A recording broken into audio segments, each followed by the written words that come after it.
summertime, and the living is easy. Fish are jumping, and the cotton is high. Your daddy is rich, and your mama's good looking. So hush, little baby, don't you cry.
These mornings, you're gonna rise up singing. Spread your wings and take to the sky. But till that morning, ain't nothing's gonna harm you. With your mama and your daddy, they're standing by your side.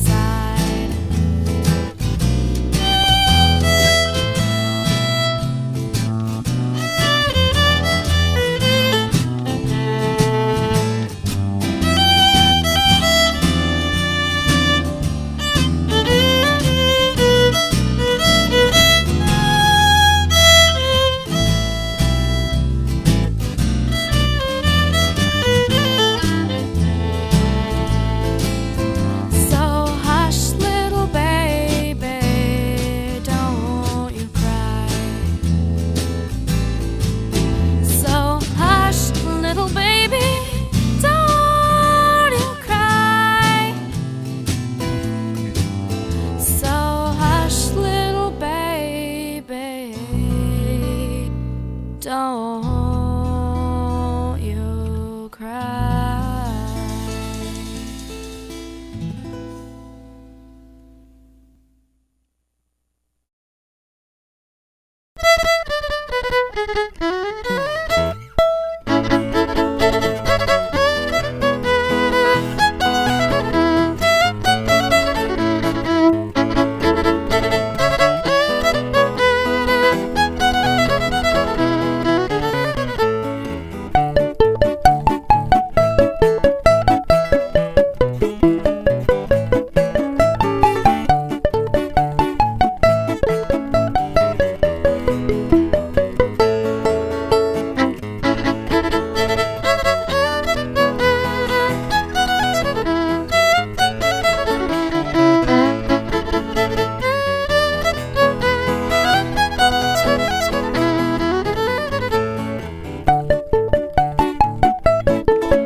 Hello, world, and welcome to the Wolfden today. Woo! We've got Laura Watson in the studio today for a chat. We've got Mr. Ben Tucker, or Mr. Gordy Tucker in for some accompaniment along here. I don't know why I'm thinking of the young Ben, but whoo, that was pretty good. How are you, my dear? I am great. It's so good to finally have you in the Wolf's Den. It is great to be here. And you made it, no car, well, a little bit of car trouble, but we just crossed your fingers. And... I might just not be able to leave. Oh, okay, well, that's all right. That's okay. Yeah, that's all right. That's okay. We got lots of stuff you can do. There we go. We'll just play as long as you got your fiddle, that's great. It'll be golden. I tell you. So how you been doing with all this that's been going on? I know it's crimped a little bit of your music style. Yeah, for sure. Especially last year with our Fiddles and Feet gigs, like we had such a jam-packed schedule. Yeah. You know, we were supposed to do 3 nights in Parsboro. We had a bunch of conventions lined up, and of course those are people that come from outside of Canada and other parts of Canada as well, and all of that was just shut down. Yeah, it's frustrating. It's been pretty hard, but on the upside, hubby got to stay home with you for a while this year? He did, yes. He took a little bit of time, especially where we also have like an online business as well. So we just needed to, childcare as well. Everything was closed, daycare, school, but it was good to have everybody home and safe and just... Yeah, and I can see where you'd need a little daycare help because I can't imagine what it's like to raise 2, rambunctious boys like yours, and I know both of them. One of them very well, a little better than the other one. They but at are the same wild. Time, they are wild, but they are great. They're fine-looking young men, and they're certainly they're growing. They're huge. You got to stop feeding them cheese. It's the cheese. It's the cheese. Now let's talk about you, Laura. Now I've got a CD right here, Fiddles All Around Me, and it was produced, 2012? No, before that. I think I was 10. Okay. So that's a while ago. Yeah, that's a while ago. We're going to be polite here. You can't be that much further along older than that, but at the same time, you've been playing. Now, that was your first CD, so when did you first start playing? I started playing when I was 5. That's 5 and a half. Why the fiddle? I don't remember overly, but my mom said I was watching Fred Penner, Natalie McMaster was on there.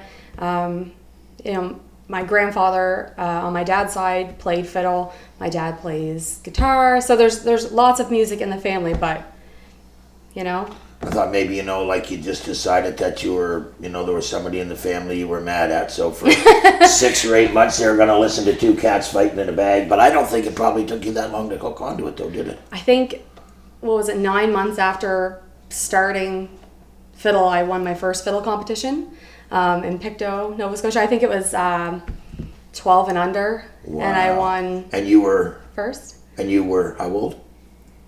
I was 6. I couldn't have been. Turned 6. Yeah, because it would have been in September around there. So you would have been 6. Yeah, so I started when I was 5 and a half. 1 was Wow. Yeah. So it's not like it took you a whole long time to catch on to it. Yeah, not too long. Wow. Well, like you said, there was music in the family already. And so, I think that's just the way it is. People say, oh, well, they needed a bass player. But I don't, still in the back of my mind, there's something that says those little rhythms in the back of your head are pounding out the bass tunes. You might want to play the guitar, but you're really a drummer. Mm-hmm. It happens to people, right? Well, I think that's how we thought about Ben, too. We thought, oh, he's going to play the drums, which he does play the drums. Yes. But, guitar is pretty much his main instrument. Main now, yeah. I don't know. I give him another couple of years, and somebody's going to sit him down at a keyboard, and he'll. He can also play piano. Oh yeah, well. And oboe and saxophone, and just about anything else you give him 10 minutes of. Oh my! Some people you just like to choke them, wouldn't you? And I really think my kids are going to be the same way. Oh, listen. Both of them love music so much. How many times have we had to pull TJ off the stage? Yeah. Get him away from I think you're going to have to get a set of drums there, Mom. I know. I know. Listen, you did it to your folks. It's your turn. He has a ukulele. Gordon gave him a ukulele for Christmas. Which one did I see with the fiddle? Was that TJ or That's was that TJ. Lucas? A family member of mine in Ontario actually mailed us a fiddle for TJ, as well as somebody at Pembroke, who I've known since I was a very little girl, gave us a fiddle for them. So there's no shortage Yeah. for them. Oh my, the music is just going to continue to grow and grow and grow. It And is. speaking of music, have you got another tune for us? Yeah. I think we are going to give Snowbird a try. All right.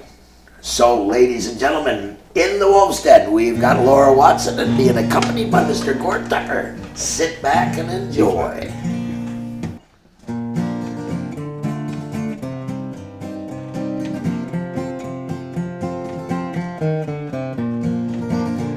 Beneath the snowy mountain, cold and clean, the young grass lies waiting for its coat to turn to green.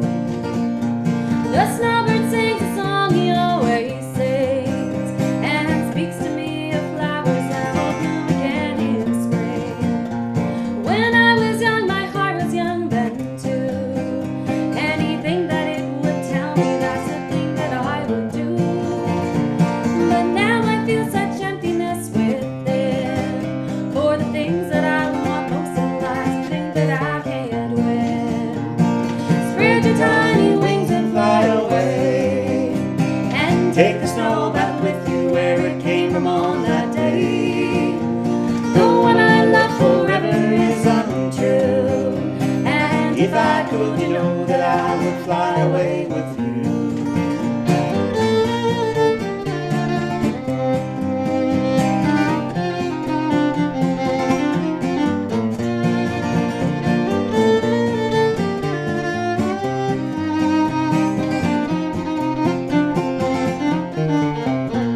The breeze along the river seems to say that he'll only break my heart again should I decide to stay. So little snowbird, take me with you when you go to that land of gentle breezes where the peaceful waters flow. Spread your tiny wings and fly away, and take the snow back with you where it came from on that day. The one I love forever is untrue, and if I could, you know that I would fly away with you. So spread your tiny wings and fly away, and take the snow back with you where it came from on that day.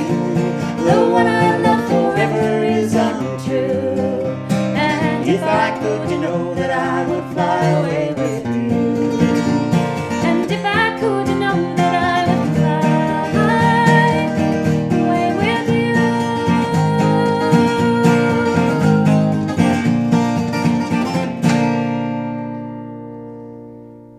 Woo! For all your real estate needs, Thomas Meissen and Red and White Realty, 902-233-5111. Leave nothing on the table. Thomas Meissen, Red and White Realty, 902-233-5111. Welcome back to the Wolf's Den, ladies and gentlemen. We've got Laura Watson in the studio, and we've got Mr. Gord Tucker giving her a hand on the guitar. Now, Laura, you win your first fiddle. Now, that was the first one you ever went into. Yeah. Okay. It was at the Pictou County Exhibition. They don't fool around at them kind of things, boy. I'll tell you, they take that stuff serious. Yeah. Actually, the fiddle contests back then were quite large there. Oh, well, I mean, in those parts of the world and at that time, I'm imagining that bluegrass had a pretty good bite on a lot of people in the local situation and country music as well. Even Celtic, really, where you're in Yeah. Pictou, halfway between Yeah, I Cape Breton suppose, and I never the even... Scottish heritage and stuff in Pictou is And isn't strong. that funny? I never even thought of that part of it, right? Yeah. That's where the Hector landed. Yeah. Yeah, That's- but and now that'd be some serious stuff that would be winning against all them Scots. I know I'm one of them, hey. But so that must have been a real catalyst to just say, hey, we got something going on here. I don't think I really it didn't really sink in. But then you see like when they announce your name and you go up and you're just like this tiny, you know, I haven't grown that much. Everybody's But- looking. Where is she? Oh no, there Yeah. she is. She's down there. Yeah, it was pretty cool. I still have all my trophies and stuff from. And how long did you do the competitions? I don't know. I think I was like 12 or something when I stopped doing it. And then I went back a few years later. I actually worked for Musquodoboit Valley Tourism, and my office was in the Bicentennial Theatre in Middle Musquodoboit.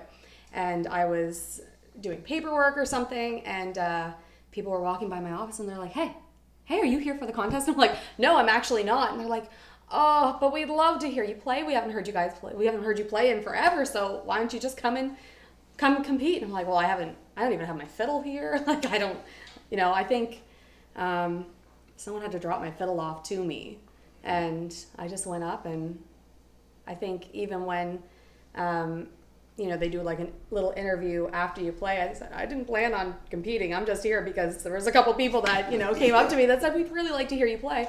And I think I won second place. Wow. You know, you don't even try. Well, that's good. You know. But I think you would have more fun if you didn't try really hard. You know, it's not the destination. It's the trip there. You know, and I mean, if you're having fun and you're enjoying yourself, you know, they say if you find something you love to do and you do it every day, you never work a day in your life. And I think, you know, it's the same thing when you're passionate about something. Yeah. It's just what you do, and you do it so well, and you're dedicated. I mean, you know, up on stage in the middle of the heat, pregnant, and just, you know, I mean, Pembroke, like, baby. yeah, like so into it that, you know, you just came long enough to give us a little show and then go home and 24 hours have the baby. I think it was less than. Oh, I don't even think it was that long. I think we played from like 1 to 5 or something, and by noon the next day, I had a month early. Yeah, Little we baby. get a phone call at the festival. Oh, Laura had a baby boy this morning, and I'm like, Of course you did. I'm surprised. Well, you were good. You didn't have the baby on the stage, so that was what we wanted. And there's no next time. I'm done. Oh, you're done. So don't okay. worry about it. Okay. But listen, he's always welcome to my fish and chips. They both are. Yes. I think you had to go order more because TJ just came up and just. Yeah. But hey, that's, you know, and again, like, you guys are festival people, and you're a mom, and you bring your boys, before they could walk, Yeah. to festivals.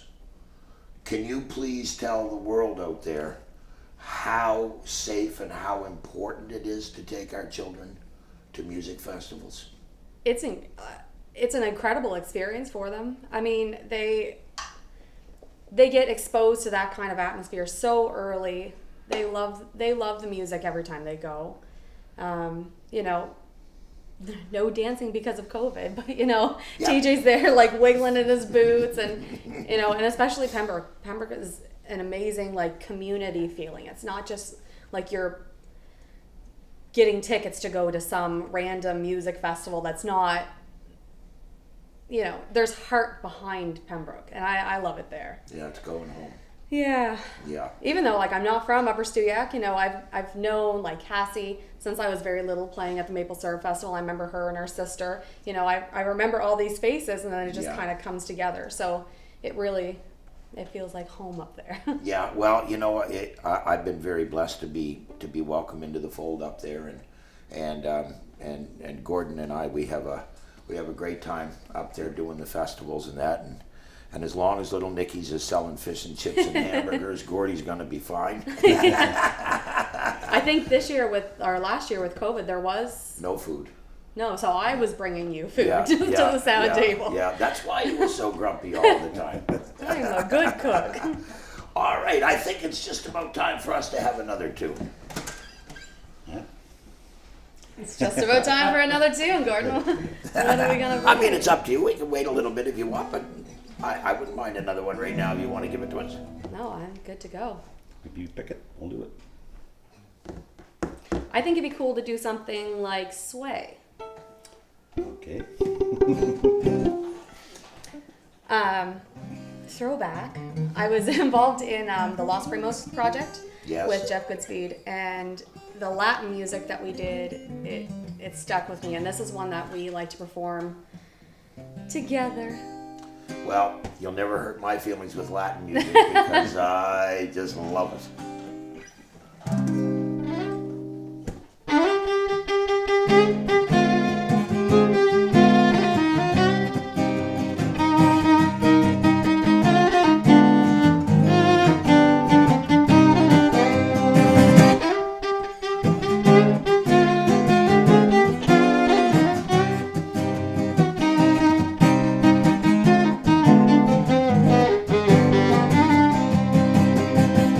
When marimba rhythms start to play, dance with me, make me sway like a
Shout, raise high your pine. Welcome back to the Wolf's Den, ladies and gentlemen. Wow, Laura Watson is pounding out the tunes here today.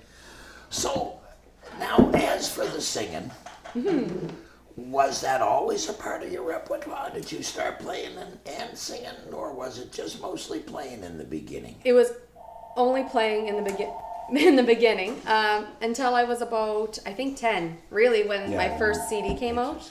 I learned that song on the first CD, Come Dance a Jig, in my school choir in Upper Musquodoboit. Wow. Yeah.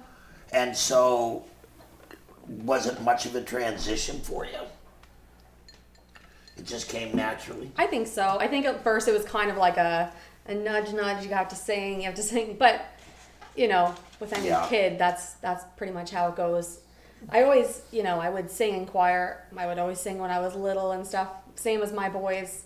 My mom will kill me for saying this. I listened to her Patti Loveless tapes and stuff and would be singing along with that. And of course, my dad loved like rock music, and I remember I was very, very young, and Q104 has the Request to Fiesta. Yes. So they would have me call and request Smoke on the Water. Oh, okay, yeah. When I was just really little, and I said, "Who's putting you up to this?" But I love that song. So yeah, I remember one time my friend's daughter called him, and she was like, I don't know, 6 or 7, and they let her play a song with her guitar on the radio, right? And to this day, it's still a highlight, That's that cool. we talked about. Yeah, it is cool. Unfortunately, she didn't stick as much with it as she should have, but well, I mean, I think she probably can still play for the enjoyment of herself. But yeah, I don't know. I think for me, the way I see it, anyhow, a lot of times is once people have some kind of a talent like that, it kind of walks its way, and it kind of opens up other doors. yeah. Some people find out they can paint, or maybe they did before, or maybe you've been writing all your life. Now, what about that aspect of the music scene? Do you do any writing or anything? Have you written any songs? Or I've written one song. It is on that disc. It's called Frank and Rosemary's Reel, and that is the only fiddle tune I've really... On this one? On the first, your when I was first 10. one? Yeah, Frank and Rosie's Reel. Frank and Rosie's Reel. And you wrote, okay, so it's 1 minute and 49 seconds, and you wrote that when you were like 10 years old. 10 or 9 probably, yeah. And I have a question. I have an answer. Why is it the only song you've ever written if you wrote it when you were 10? You know what? I don't know. And recently, I've been, doing dishes or whatever, and I'll think of like a little fiddle tune and I'll be like, oh, that would be cool. And then I kind of like think, and I'm like, oh, this would be a cool second half. And then you know what? I don't record it and I forget it. Yeah. Yeah. But I mean, I think doing, not so much writing, but then going into playing blues and playing jazz and doing like improvising and stuff, I think that would be a good gateway to writing. I think I could if I would just record the little blips that I get in my head. Like get yourself a little H2 or even your phone. There's a record thing on your phone. Just go there, get a little notepad, do something. Because obviously it's there. Yeah. Right? I mean, it's knocking. It's knocking. Let me out. Yes, exactly. Right? Yeah. Well, okay, it's like I always say that a musician does not have a choice. Mm-hmm. An artist does not have a choice. People that just play for fun, yeah, they can pick it up and put it down and walk away. But people who are true artists, doesn't matter what it is, what their medium is, they don't have a choice. Mm-hmm. If you're a writer, the words come in your head, whether you want them to come or not. If you're a painter, your hands want to move with whatever medium you're using to paint, it's there, and it will literally drive you insane if you don't do it. So, I mean, let them out. Yes. There's a phenomenal songwriter. I know, Tara Spencer, and I would love to get together with her and write some songs. I just might know somebody that might be able to help you do that. Well, but you guys worked together. I did work with Tara some, yeah. Yeah, weren't you one of the Valley girls? I was one of the Valley girls for one summer. There you go. Ryan Cook Thank you for reminding me about that. I kind of forgot. It was a lot of fun, and I loved singing with them and playing. It was great fun. You know, just this is your hour, but just a little sidebar. I have known that lovely lady for a long, long time. Yeah. And we, for so many years, we wondered, would the bug bite finally start to get itchy? Because, you know, I mean, her grandfather's amazing. Her aunts are amazing. She's amazing. Yeah. Her daughter's amazing.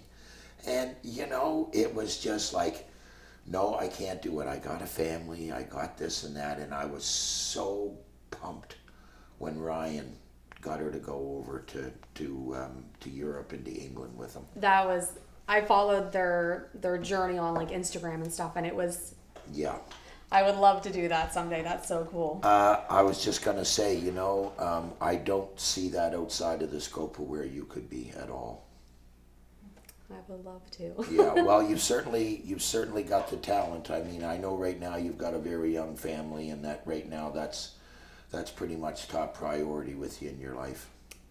Definitely kids are top priority, but, you know, Thomas is also very supportive when it comes to me saying, you know, I would love to go to Ireland just to go play in the pubs. You know, we've talked to, you know, me and the other girls in Fiddles and Feet, we dream about, you know, let's try and book like a few pubs just to kind of pay for our trip, but then we can go play over there and like just, you know, experience it. Me. I want to go. You can be our new manager. There you go. We've already had this discussion. You see, there's a lady that's just off camera here.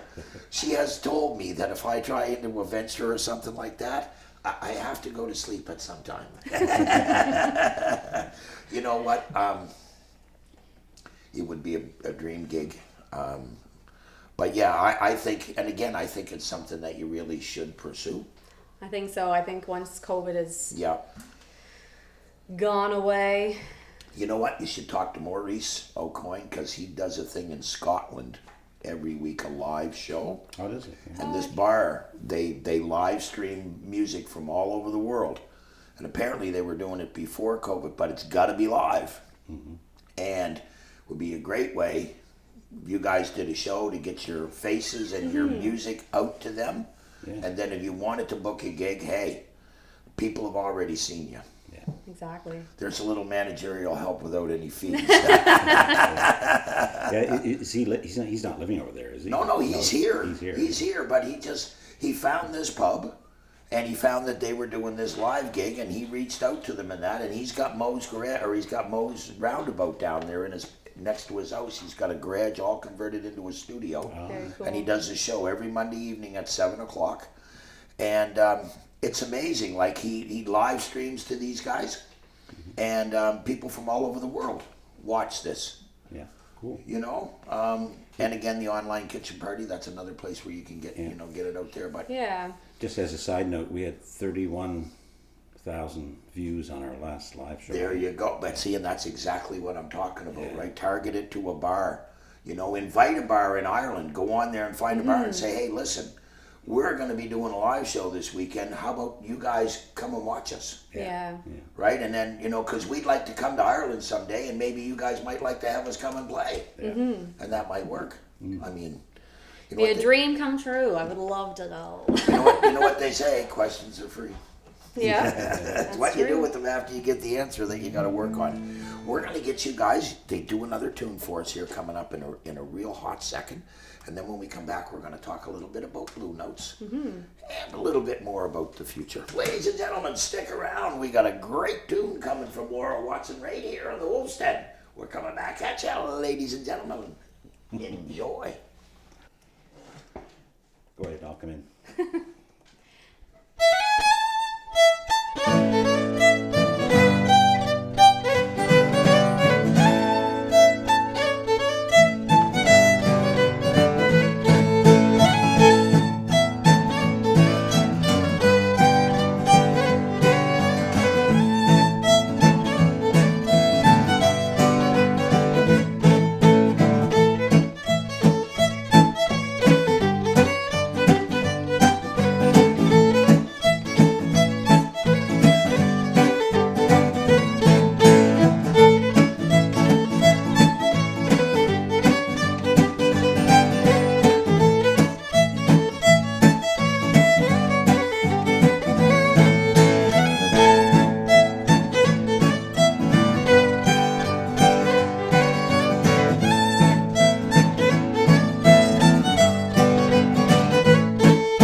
Meissen and Red and White Realty, 902-233-5111. Leave nothing on the table. Thomas Meissen, Red and White Realty, 902-233-5111. Welcome back. Burn it up. Burn it up in the Wolf's Den today, baby. Woo.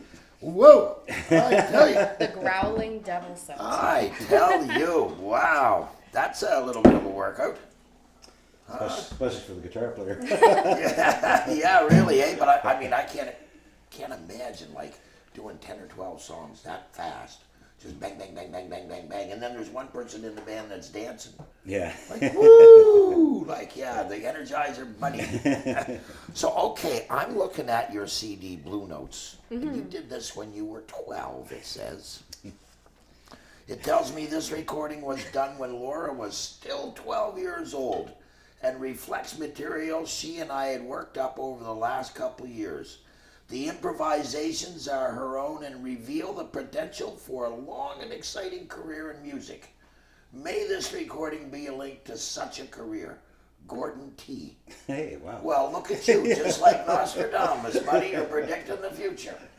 You forgot you wrote that. Yeah. Yeah. But this is a testament of East Coast local. Okay, I'm reading some more of the jacket. The photography on it was done by none other than Catherine Watson, who would be My mom. your mother. And really, really, really hard to have it mastered by Ross Billard. You know, like, I mean, you know, couldn't you get anybody better? I mean, holy smokes. Yeah. You know, and then up into Berry Hill there, you did all the production work up there yourself, Gordon. Yep. And I think most of the pictures that were on it were done at Barely's. Yeah, And Stainer's. And Stainer's, yes.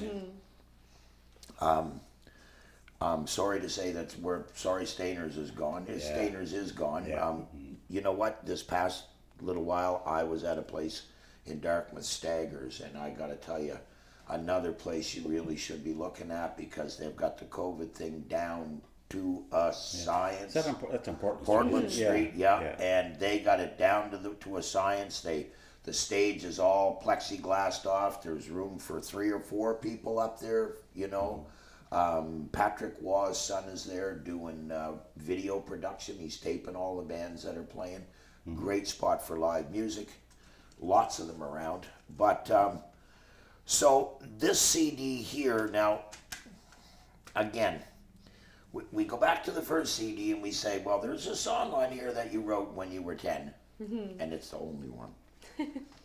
And then there's only 2 CDs, and there's not another one. 1 + 1 = 2. Yeah, well, how do we get the 2 + 1 to equal 3? You know, I would love to do another album. I think it's just, I don't know what I would want to record. I think I'm so indecisive on what tunes I would be like, okay, I really want to do this. And if I want to focus and do an album on singing, because I've done a lot more singing now since those 2 came out. You know, on Blue Notes, I sang 2 songs on there.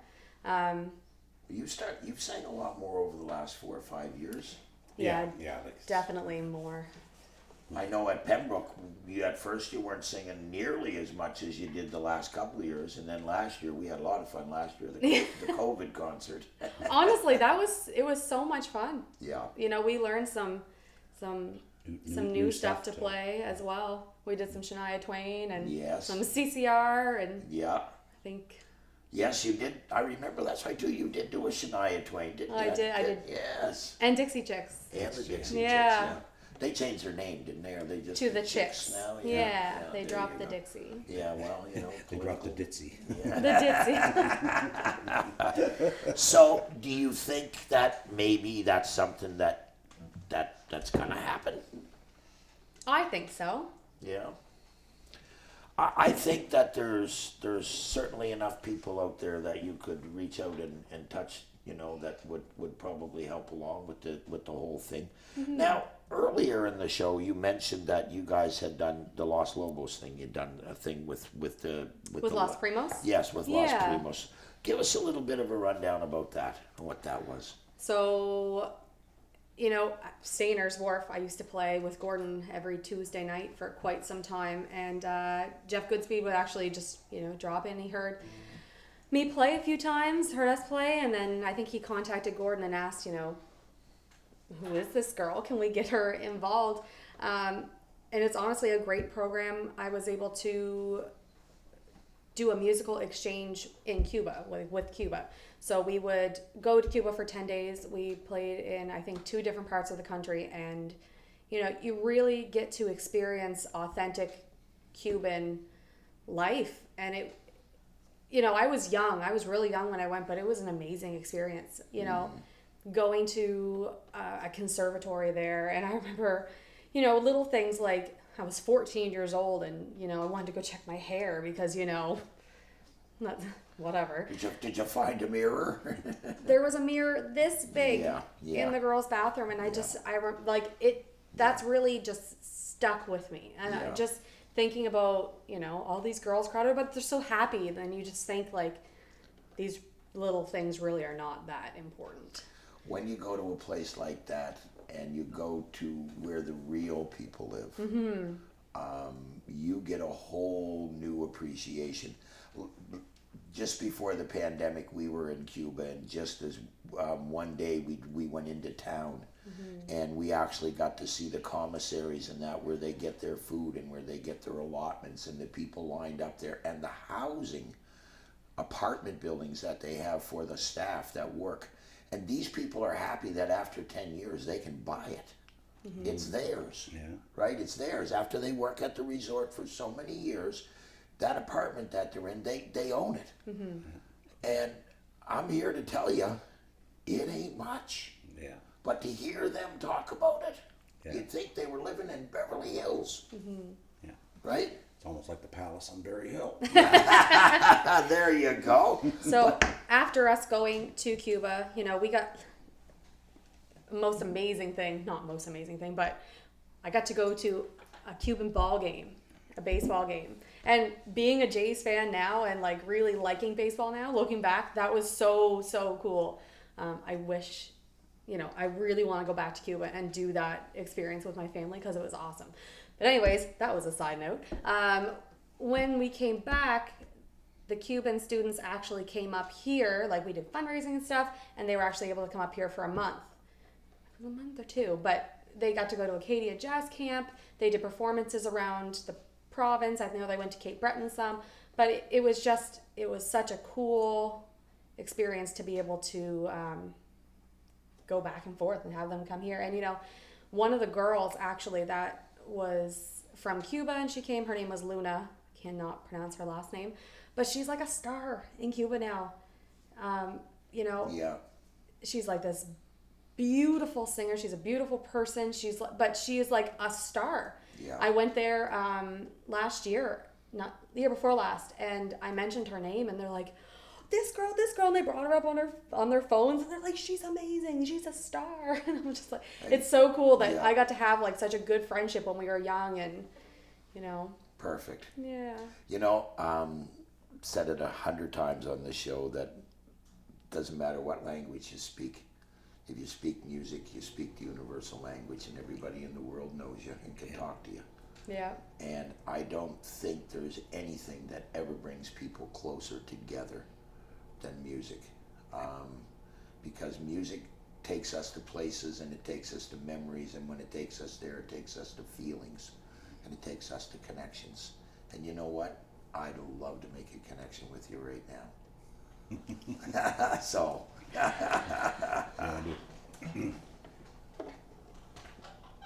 You want to do the CCR one, or you want to do another fiddle tune? Well, I did 2 fiddle tunes now, right? 2 fiddle sets, and I sang 2. You're going to want to do your outro and then have them go play.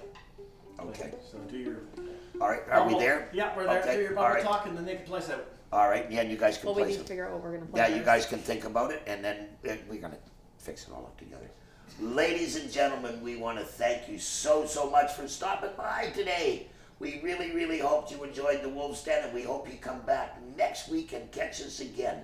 And remember what we always say right here in the Wolf's Den every single week. Please, be kind to one another. Be nice. It doesn't take anything at all to be nice. And if you got the chance inside your bubble, always, always, always hug the ones you love. And as my friend Mr. Kenny Tobias says, is if you got a little love, give a little love. Thanks for dropping by. We'll see you here, and we'll catch you next week.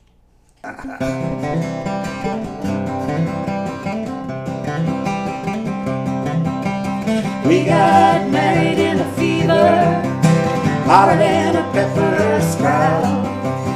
We've been talking about Jackson ever since the fire went out. I'm going to Jackson, I'm gonna mess around.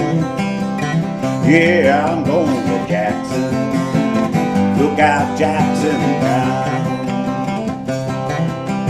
Go on down to Jackson, go ahead and wreck your hell.